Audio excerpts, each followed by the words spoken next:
नमस्कार। इस खास पेशकश में आपका स्वागत है। मैं हूं राकेश। पश्चिम बंगाल में पहली बार बीजेपी की जीत पार्टी के लिए खास है तो पूर्वी भारत के लिए भी बड़ी घटना। सालों के इंतजार के बाद बीजेपी पश्चिम बंगाल में सरकार बनाने जा रही है। क्या हो सकता है असर, वो हम बताएंगे। साथ ही देखेंगे बिहार में मुख्यमंत्री आवास का नाम बदले जाने के क्या है मायने, और झारखंड में फिर क्यों चर्चा में आया सरना धर्म कोड। अगले आधे घंटे बने रही हमारे साथ। और पहले खबर, बंगाल चुनाव में बीजेपी की जीत के बिहार पर असर की। पश्चिम बंगाल विधानसभा चुनाव में बीजेपी ने बड़ी जीत दर्ज की और अब पहली बार सरकार बनाने जा रही है। बीजेपी के लिए इस जीत के खास मायने हैं। पूर्वी भारत में बिहार, उड़ीसा के बाद अब बंगाल में भी बीजेपी के मुख्यमंत्री होंगे।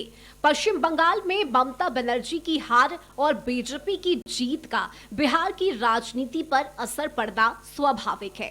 ममता बनर्जी की हार सिर्फ एक राज्य की हार नहीं, बल्कि क्षेत्रीय क्षेत्रपों के उस मॉडल की हार है जो भाजपा के विजय रथ को रोकने का दावा करते थे। साथ ही तेजस्वी यादव जैसे नेताओं के लिए यह संदेश है कि सिर्फ स्थानीय अस्मिता और सामाजिक न्याय के भरोसे बीजेपी के हिंदुत्व और विकास के मॉडल को नहीं रोका जा सकता।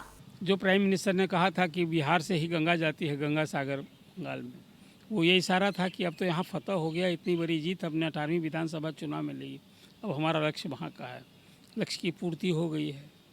तो बिहार और बहुत सारे लोग, खासकर देखिए वहाँ बंग भाषी हैं और हिंदी भाषी भी हैं, तो बिहार और बंगाल का तो एक पुराना जुड़ाव रहा है। और अब वो एक ही पार्टी जो बिहार में सत्ता में है वही बंगाल में सत्ता में है। प्राइम मिनिस्टर ने कहा भी है कि बिहार को भी संभालना है और बंगाल के भी विकास की बात उन्होंने की है।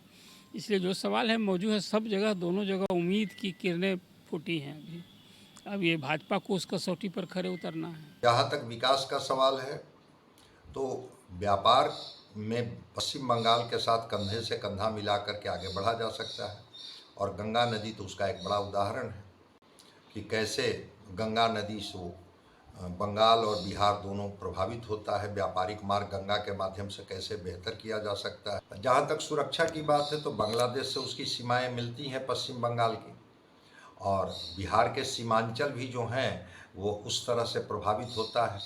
तो अगर वहाँ पर सिक्योरिटी टाइट होगा, वहाँ पर अगर गश्ती बढ़ेगी और बंगाल और बिहार दोनों की पुलिस साझा तरीके से अगर कोशिश करती है तो सुरक्षा में भी काफ़ी हद तक सफलता मिल सकती है। इसलिए बंगाल की जीत बिहार के राजनीति, बिहार के विकास और व्यापार और साथ ही सुरक्षा, तीनों में एक बड़ी भूमिका अदा कर सकता है। जानकार बताते हैं कि पड़ोस के राज्य में बड़ी जीत से बिहार में बीजेपी मजबूत होगी। इसके अलावा ममता बनर्जी की हार से राष्ट्रीय स्तर पर विपक्षी एकता का बड़ा चेहरा कमजोर हुआ है।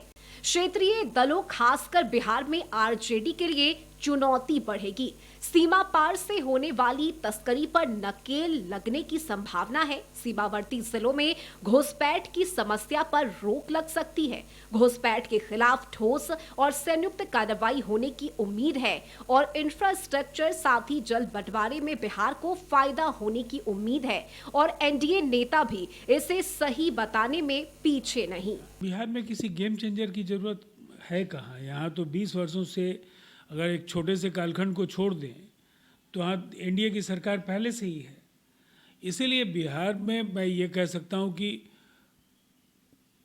पार्टी और गठबंधन दोनों को इस बड़ी जीत से इसका लाभ मिलेगा, और जो विकास को लेकर के पूरे पूर्वी भारत में जो बड़े महत्वपूर्ण योजनाओं का ऐलान होगा तो निसंदेह उससे बिहार को भी फायदा होगा। बिहार ही नहीं, पश्चिम बंगाल और पूरे देश में जो हमारी एनडीए की सरकार है, जो विकास के प्रतिमान रचने के पूरक के तौर पर जानी जाती है। विकास मतलब एनडीए, एनडीए मतलब विकास, विकास मतलब एक तरीके से इंफ्रास्ट्रक्चर डेवलपमेंट, और उस इंफ्रास्ट्रक्चर डेवलपमेंट के लिए वचनबद्धता के साथ खड़ी कौन है? तो वो एनडीए की सरकार है। बिहार में भी मुख्यमंत्री सम्राट चौधरी जी के नेतृत्व वाली सरकार उसी लिए काम करती है। हालांकि विपक्ष का नजरिया कुछ अलग ही है। 20 साल से एनडीए की सरकार का जिक्र करते हुए विपक्षी नेताओं ने बीजेपी पर बिहार और बंगाल में लोकतंत्र की हत्या का आरोप लगाया। देखिए, भारतीय जनता पार्टी सत्ता बनाने में तो गेम चेंजर साबित हो जाता है, लेकिन सवाल है कि लॉ एंड ऑर्डर में वो गेम चेंजर है कि नहीं है। नौजवानों के पलायन रोकने में गेम चेंजर है कि नहीं है, उद्योग लगाने में गेम चेंजर है कि नहीं है। अगर बिहार के हम परिप्रेक्ष्य में आए तो 20 साल से सरकार तो इन्हीं का रहा है, परंतु मुख्यमंत्री अब बदला है, सरकार भारतीय जनता पार्टी की आई है, तो लोगों का उम्मीद बढ़ा है। लेकिन बंगाल लोकतंत्र को जबरन लूटा गया है, असम में लोकतंत्र को लूटा गया है। सरकार बनाए हैं, हम बना रहे हैं, हम बधाई उनको देते हैं। सत्ता मिली है, काम करें, और निश्चित रूप से जब आपको प्रचंड जनादेश मिलता है तो फिर आप वोटों का जो राज्यों का जो समीकरण है उसमें भी बदलाव आते हैं। लेकिन ये जनता भी आश्चर्यचकित है और जनता कह रही है ये मशीनरी तंत्र की जीत है। इसमें कोई शक नहीं कि बंगाल में बीजेपी की प्रचंड जीत से पूरे पूर्वी भारत में बीजेपी की पकड़ और मजबूत होगी। डबल इंजन सरकार से केंद्र राज्य में जो तालमेल है वो और बढ़ेगा और इसका सीधा फायदा बिहार को भी मिलेगा। सीमावर्ती इलाकों में घुसपैठ पर सख्ती बढ़ने की भी उम्मीद जताई जा रही है। तो निश्चित तौर पर बिहार बंगाल के बीच सड़क कनेक्टिविटी, इंफ्रास्ट्रक्चर और प्रोजेक्ट तेज हो सकते हैं। हालांकि विपक्ष इस पर सवाल उठा रहा है और 20 साल से बिहार में एनडीए सरकार के कार्यों की दुहाई दे रहा है। लेकिन राजनीतिक विश्लेषक भी मानते हैं कि जिस तरीके से प्रचंड जीत हासिल की है बीजेपी ने वेस्ट बंगाल में, वैसे न केवल बिहार बल्कि पूरे पूर्वी भारत के लिए यह गेम चेंजर साबित हो सकता है। कैमरा पर्सन राकेश के साथ संजय कुमार, कशिश न्यूज़, पटना।